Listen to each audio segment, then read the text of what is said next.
안녕하세요. 스테디 스터디입니다. 오늘은 중학교 3학년 과학 산염기 반응 중에서 산화환원 반응 전까지 알아보도록 하겠습니다. 먼저 첫 번째로 중화 반응이라는 거를 먼저 알기 전에 산이랑 염기가 도대체 뭘까? 이걸 먼저 알아봐야 되는데, 산이라 함은 수용액 상태에서 이온화해서 수소 이온을 내놓는 물질을 말하는데, 예를 들어서 염산 이런 거에도 이온화하면 이제 이게 수소 이온으로 바뀔 것이고, 황산도 여기 있던 H가 수소 이온으로 또 바뀔 것이고, 아세트산도 여기 맨 끝에 H가 또 바뀔 것이고, 질산, 탄산 이런 거, 구연산 아니면은 곤충들의 도간에 있는 어떤 그런 성분들, 이런 게 다 산이에요. 근데 산성은 산이 나타내는 공통적인 성질을 뜻합니다. 무슨 성질할 때 그 성인가 봐요. 산성 이래가지고. 근데 산성은 신맛이 난다는 게 첫 번째 특징이고, 그리고 전기가 통하고, 왜냐면 이온 상태니까, 이온화한 상태니까 당연히 전기가 통하고, 금속과 반응해서 수소 기체를 발생시키고, 리트머스 종이를 푸른색에서 붉은색으로, 이거 나중에 되게 헷갈려요. 산이랑 염기랑. 푸른색 리트머스 종이를 붉게 하는 거는 산. 나중에 가면은 붉은색 리트머스 종이를 푸른색으로 바뀌게 하는 거는 또 염기예요. 이거 잘 알아두셔야 돼요. 그리고 산성, 그러니까 산이 BTB 용액을 노란색으로 바꾸게 하고, 페놀프탈레인 용액을 무색으로 바꾸고, 탄산 칼슘과 반응했을 때 이산화탄소가 발생하고, 메틸 오렌지 용액을 빨간색으로 바꾼다. 이런 특징이 바로 다 산성이에요. 산성의 이 8가지 다 외우셔야 됩니다. 어쩔 수가 없어요. 자, 그리고 교과서에서 이런 실험 하나쯤은 다 보셨을 거예요. 이게 염산의 적신 실을 딱 여기 가운데다 놔놓고, 그리고 약간 여기 리트머스 종이, 푸른색 리트머스 종이를 표현해봤는데 좀 괜찮나요? 이게 질산칼륨 수용액에 적신 푸른색 리트머스 종이에요. 여기에다가 염산을 적신 실을 이렇게 딱 놔놓고 여기에 전류를 흐르게 하면은 마이너스 극에는 수소 이온하고 칼륨 이온이 딸려와요. 왜냐면 얘도 양이온이기 때문에 이렇게 마이너스 극으로 끌려가는 거예요. 얘는 빼먹으시면 안 돼요. 그리고 플러스 극에는 당연히 마이너스 이온인 음이온인 Cl-, 한마디로 염소하고 질산이 이렇게 끌려가게 됩니다. 그러면서 수소 이온이 약간 산에서는 수소 이온이 나오는데 이 수소 이온 때문에 산성이 나오는 거예요. 그렇기 때문에 수소 이온이 산성을 나타내니까 이렇게 옆으로 가면은 여기 산성 중에 하나인 푸른색 리트머스 종이를 붉은색으로 염색시킨다 했으니까 얘가 이쪽으로 딸려오니까 푸른색 리트머스 종이가 이쪽으로 점점 붉어지겠죠. 이게 바로 그 실험의 결과고요. 이거는 잘 알아두셔야 돼요. 왜냐면은 시험에 많이 나오기 때문이에요. 요 그림 잘 익혀두셔야 돼요. 그리고 산의 이온화라고 하면은 산을 이온화 시켰을 때 음이온하고 양이온이 나오는데, 여기서 양이온은 수소이온을 말하는 거예요. 근데 양이온 때문에 산성이 결정되고, 그리고 나머지 음이온 때문에 다른 성질이 결정된다. 이런 것만 알아두시면 돼요. 근데 산 중에서도 강한 산이 있고 약한 산이 있는데, 강하다, 약하다가 그런 의미가 아니고, 어쨌든 강산하고 약산이 있는데, 강산이 강한 산이냐, 그렇게 해석할 수도 있겠지만 정확한 의미는 물에 녹아서 대부분 이온화하는 산이에요. 예를 들어서 염산, 황산, 질산이 있고요. 그리고 약산은 물에 녹았는데 일부만 이온화하는 산. 대부분 이온화하는 거나 일부만 이온화하는 거나 이게 무슨 뜻이냐? 수소 이온을 많이 내놓거나 안 내놓거나의 차이예요. 그래서 수소이온을 많이 내놓는 거는 염산, 황산, 질산이 있고 아닌 거는 아세트산 이런 게 있다. 그래서 강산이 전류가 더 잘 흐르고 약산은 전류가 조금 덜 흐른다. 이런 차이가 있어요. 잘 알아두셔야 돼요. 그리고 염산, 질산, 황산 각각의 산의 특징을 간추려 봤는데 이거 종류 구분하는 게 시험에 그렇게 많이 나온대요. 그래서 꼭 알아두셔야 돼요. 이거는 어쩔 수 없이 외워야 돼요. 일단 염산은 자극적인 냄새가 나고 진한 염산이랑 진한 암모니아수랑 합치면 염화암모늄 고체가 생기고 여기 화학 반응식 여기 있어요. 이것도 외워두시면 좋아요. 그리고 의약품, PVC, 염료 등에 이용된다. 이게 염산의 특징이고요. 질산은 무색이고 자극적인 냄새가 나고 햇빛에 의해 쉽게 분해가 되니까 갈색병에 보관을 해야 되고 비료, 물감, 다이너마이트 등에 이용이 된다. 그리고 황산은 무색무치고 수분을 흡수하는 성질이 강해서 건조제나 탈수제에 이용도 되며 설탕이랑 진한 황산이랑 합치면은 검은 탄소의 성분만 남게 되는데 바로 이것을 탈수작용이라고 하고 그리고 진한 황산이랑 물을 섞으면 많은 열이 나오니까 조금씩 조심해 가면서 섞어라. 뭐 이런 뜻이고 비료, 의약품, 플라스틱 등에 이용된다고 합니다. 뭐 그리고 이 외에도 아세트산이나 탄산이나 구연산이나 폼산이 있는데 이것도 다 산이다. 이렇게 간단하게만 알아두시면 될 것 같아요. 나머지 이외에도 밑에는. 자, 이제 염기를 배우러 가봅시다. 염기는 이제 수용액 상태에서 이온화를 했을 때 산은 수소 이온을 내놓잖아요. 근데 이거는 수산화 이온을 내놔요. 아까 수소 이온은 양이온이었는데 수산화 이온은 음이온이에요. 이 차이점 잘 알아두시고요. 염기에는 수산화 나트륨, 수산화 칼륨, 암모니아수, 수산화 칼슘, 수산화 마그네슘 수용액 등이 있다. 이렇게 알아두시면 됩니다. 요런 거 잘 알아두셔야 돼요. 그리고 염기성은 염기가 나타내는 공통적인 성질인데 첫 번째로 쓴맛이 나고 아까는 신맛이 났는데 산성은 근데 여기선 쓴맛이 났죠.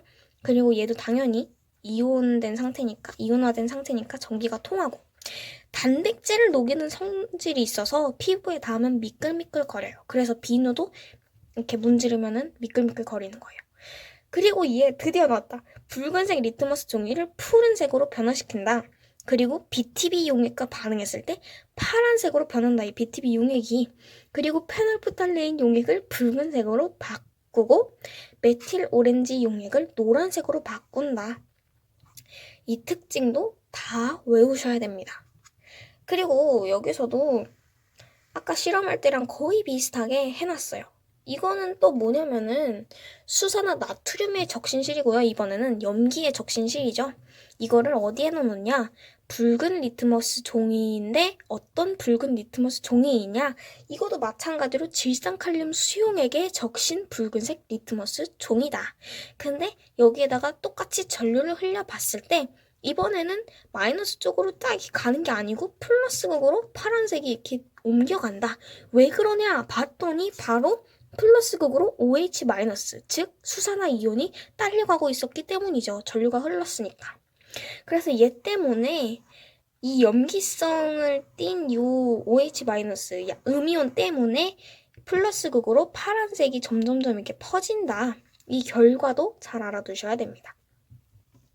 그리고 염기 이온화는 산의 이온화와 되게 비슷하게 염기가 수용액 상태에서 이온화를 해서 양이온과 OH-, 즉 음이온을 내놓는데 음이온은 염기성을 띠는 거고 나머지 이제 양이온이 다른 성질을 결정하게 된다. 이런 의미입니다. 산에도 강산과 약산이 있듯이 염기에도 강염기와 약염기가 있는데요. 강염기는 물에서 대부분 이온화하는 염기. 똑같아요. 의미가. 약염기는 물에 이렇게 녹여봤을 때 일부만 이온화하는 염기. 강염기에는 수산화 나트륨, 수산화 칼슘, 수산화 칼륨이 있고요. 약염기에는 수산화 마그네슘 등이 있고 암모니아수도 약염기에 낍니다. 그리고 염기에도 다양한 염기가 있고 그 종류의 특성이 다 다르다는 거. 수산화 나트륨, 암모니아, 수산화 칼슘 이런 게 있다는 거 알아두시고 각각의 특징을 구분할 수 있는 능력도 기르셔야 합니다. 먼저 수산화 나트륨은 흰색 고체고요. 공기 중의 수분을 흡수해서 스스로 녹는 성질이 있대요. 그리고 이산화탄소를 흡수하는 성질도 있고요. 비누, 펄프, 종이, 물감 등에 사용된다고 합니다. 암모니아는 자극적인 냄새가 나고 물에 잘 녹으며 암모니아 수는 약염기를 띈다고 하네요. 약염기 성질을. 수산화칼슘은 흰색 고체고 이건 수산화나트륨하고 똑같죠. 그리고 물에 잘 녹지 않아요. 근데 물에 녹을 경우에는 강염기의 성질을 띈다고 하네요. 그리고 수산화칼슘이 녹아있는 수용액을 우리가 흔히 아는 석회수라고 부른다고 해요. 그래서 석회수랑 이산화탄소랑 만나게 하면 이렇게 섞으면 뿌옇게 변하잖아요. 석회수가. 그게 바로 탄산칼슘 때문이라고 해요. 이외에도 염기에는 뭐 이런 게 있어요. 근데 이거는 딱히 안 알으셔도 될 것 같아요. 자, 제가 중화 반응을 설명하려고 여기까지 달려왔습니다. 중화 반응은 산과 염기가 반응해서 각각의 산성과 염기성이 사라지는 반응이에요. 그래서 제가 이렇게 표현을 해봤는데 산이랑 염기랑 반응을 해서 서로의 성질이 사라지면서 물이랑 염이 생성이 되는데 이 염이 뭐냐면 산의 음이온과 염기의 양이온을 그냥 통틀어서 염이라고 부르기로 했어요. 그래서 산하고 염기하고 이렇게 반응을 해서 물과 염을 생성하는 반응을 바로 중화 반응이라고 해요. 근데 중화 반응을 했을 때 열이 발생하기 때문에 완전 중화되었을 때 한마디로 이 수소 이온하고 수산화 이온하고 완전히 만나서 남은 수소 이온이나 수산화 이온이 없을 때 그때가 가장 온도가 높고 이것을 바로 중화점이라고 한다라는 거 잘 알아두셔야 됩니다. 자, 서술형으로 많이 나온다는 이 문제. 무슨 문제냐면 산염기 반응에서 공통으로 일어나는 반응식을 쓰세요. 이러면은 이거 쓰시면 됩니다. 수소이온하고 수산화이온하고 만나서 물을 생성한다. 되게 중요하죠? 예를 들어서 수산화나트륨 수용액, 이거 염기죠? 그리고 염산, 얘는 산이고요. 얘네 둘이 반응을 했을 때 물이 생성되면서 염이 생성된다. 근데 이때 염은 나트륨하고 염소다. 막 이런 거 염산이다. 그리고 염은 항상 이온 상태로 존재한다는 거 알아두셔야 합니다. 자, 중화 반응이 일어나는 거를 그림으로 표현을 해봤어요. 원래 이렇게 염기성을 띠고 있는 이 물에다가 산성의 어떤 그 수용액을 떨어뜨리면은 점점점 이게 얘네 둘이 반응해서 물이 생성되면서 중성으로 갔다가 더 산성 물질을 많이 넣으면은 수소이온이 더 많아지면서 이때는 산성으로 변한다. 그리고 중성일 때는 수소이온하고 수산화이온하고 모두 반응을 했을 때고 이때가 제일 온도가 높다. 이런 거 제일 중요해요. 오늘 말하는 게 왜 이렇게 힘들지? 그래서 생활 속의 중화 반응의 예시가 3가지 정도가 있는데 첫 번째는 제산제. 이제 위에서 위산이 많이 분비가 될 때 속이 쓰리니까 그걸 막아주려고 제산제를 먹는 거고요. 그럼 이때 위산, 산성과 제산제, 염기성이 만나는 그런 중화 반응이 일어나고요. 그리고 되게 농사를 많이 지은 땅은 산성을 띈다고 해요. 그래서 석회가루를 이렇게 뿌려주면은 더 영양가 있는 흙으로 자란다고 해서 두 번째 예시는 석회가루고요. 그리고 이산화황 제거 장치인 산화칼슘이 그 3번째 예입니다. 이런 거 잘 알아두실 필요는 없고요. 여기서 제일 중요했던 거 오늘의 키포인트는 산이 무엇이냐, 염기가 무엇이냐, 그리고 뭐 중화 반응이 무엇이냐, 공통적인 반응식은 또 무엇이냐, 중화점이 무엇이고, 중화열은 무엇이고, 중성이 됐을 때 어떤 일이 일어나느냐, 이런 거 잘 알아두시면 됩니다. 오늘 영상은 여기까지고요. 다음 시간에는 역사로 찾아뵙도록 하겠습니다.